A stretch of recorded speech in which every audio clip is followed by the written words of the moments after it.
Hello, welcome to the Credit and Finance Club. In this video, we will analyze the credit impact of COVID-19 pandemic on India's banks. Let's begin by examining the context of India's operating environment and its banking system. Then take a deep dive into the credit profiles of the private and state banks to see if they're well positioned to weather coronavirus pandemic stress. Like most major economies, Indian economy has been severely impacted by COVID-19 pandemic. India is facing its worst economic crisis since independence. The IMF projects India's economy to contract sharply by 10.3% for 2020 as nationwide lockdown has taken a severe toll on businesses, supply chains, and individual incomes. Going forward, India's GDP growth outlook will be negatively impacted by renewed asset quality challenges in banks and liquidity issues in non-banking financial companies or NBFC following a default by state-linked infrastructure, leasing and financial services limited in September 2018. In May 2020, the RBI cut the repo rate, which is the interest rate that banks borrow from the central bank, to 4%. The lowest level in 2 decades in anticipation of an economic contraction.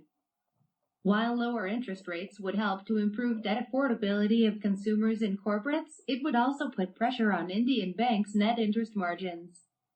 One of the key indicators of banks' profitability. India's banking system is characterized by the following: fragmented with high barriers to entry. State Bank of India is the market leader, enjoying superior scale and pricing power.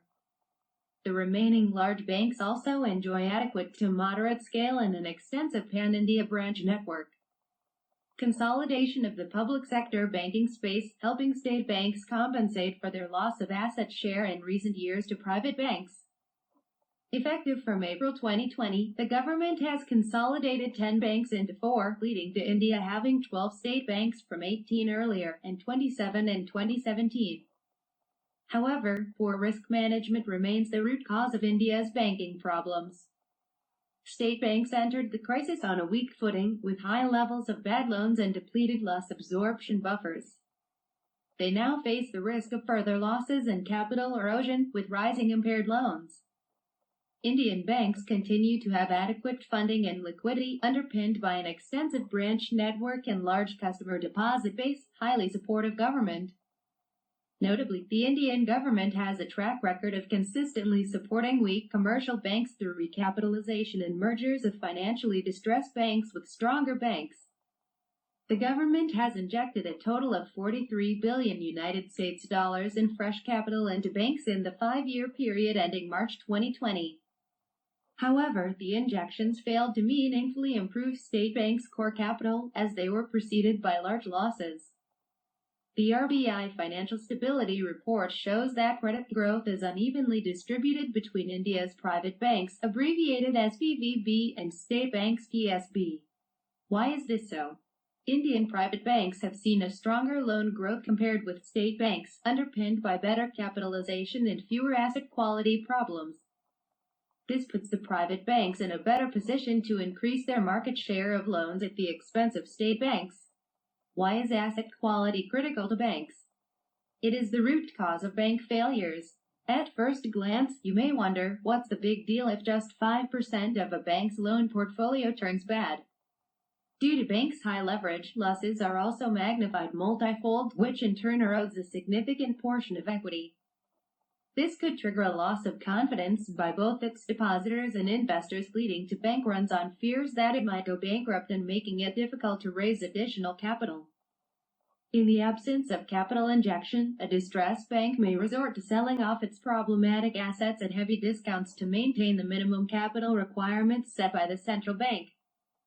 Non-performing assets, or NPA, ratio measures a bank's ability to manage its credit risk by showing the proportion of loan book that is in default, which is typically past due amounts of more than 90 days. As of March 2020, state banks' NPA ratio remained exceptionally high at 11.3% compared to private banks' 4.2%. This reflects state banks' poor risk management and significant exposures to stressed industries such as infrastructure, iron and steel, and slow resolution of bad debts amid India's economic slowdown. RBI's financial stability report also shows the system NPA by industry. What stands out here is that there are more than 10 stressed industries. Question: will diversification of loan book exposure help to mitigate asset quality risk in the context of India? Not necessarily so. If a bank's loan book is well diversified to stressed industries, asset quality will still be at risk of deteriorating amid the COVID-19 pandemic.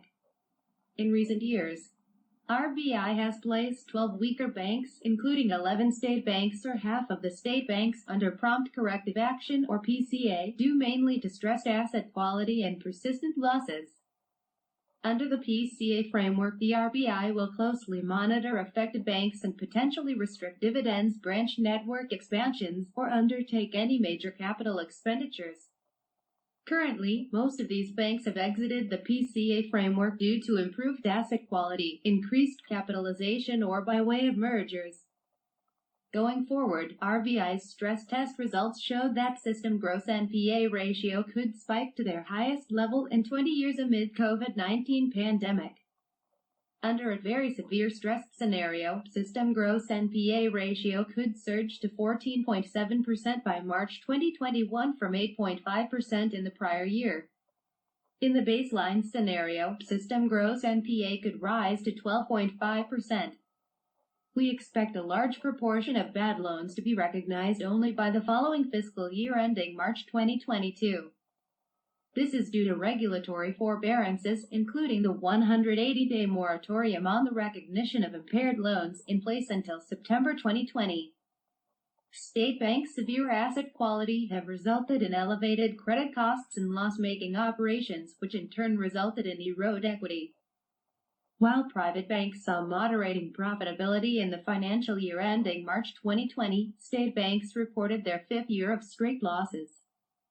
As heavily regulated institutions, Indian banks are subject to Basel III regulatory requirements aimed at maintaining financial stability by preventing excessive risk-taking.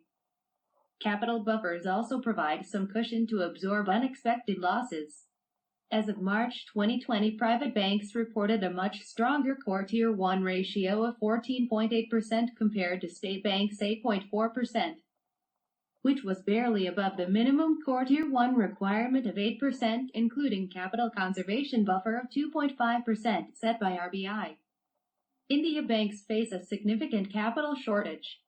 Moody's estimates that banks will require additional capital of 2 trillion rupees in the next 2 years, of which state banks will need about 1 trillion rupees INR to build loan loss provisions to about 70% of NPLs, which will leave them with enough capacity to grow loans at 8% to 10% annually.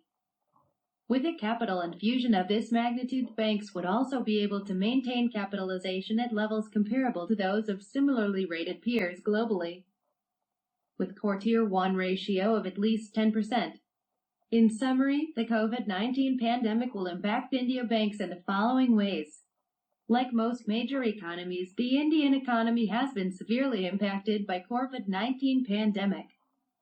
The IMF projects India's economy to contract sharply by 10.3% for 2020 as nationwide lockdown has taken a severe toll on businesses, supply chains, and individual incomes. Indian private banks are in a better position to increase their market share of loans at the expense of state banks due to better capitalization and fewer asset quality problems. Poor risk management remains the root cause of India's banking problems. State banks entered the crisis on a weak footing, with high levels of bad loans and depleted loss absorption buffers.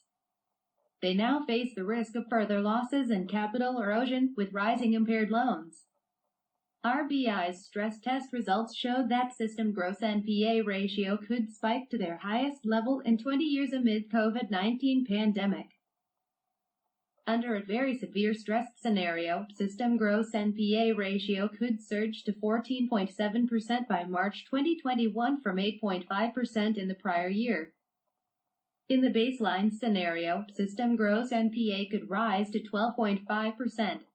India banks face a significant capital shortage.